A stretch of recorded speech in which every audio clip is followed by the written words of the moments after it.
Саламатсыздарбы? Биздин каналга кош келипсиздер. Бүгүн биз гуляшга, бифштекске кошулуучу падливтин жасалышын көрсөтөбүз.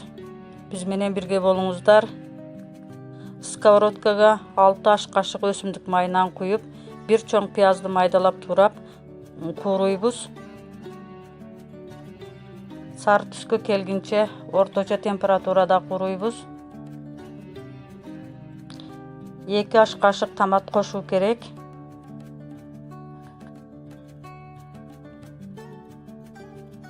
Пияз менен томатты жакшылап аралаштырып алыңыздар. 2 аш кашык un кошуп, бир аз кууруйбуз.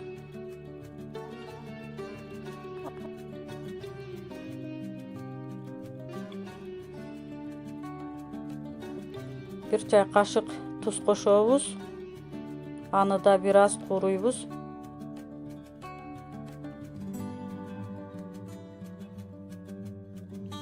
Эки стакан муздак сууду куюп алдым мен.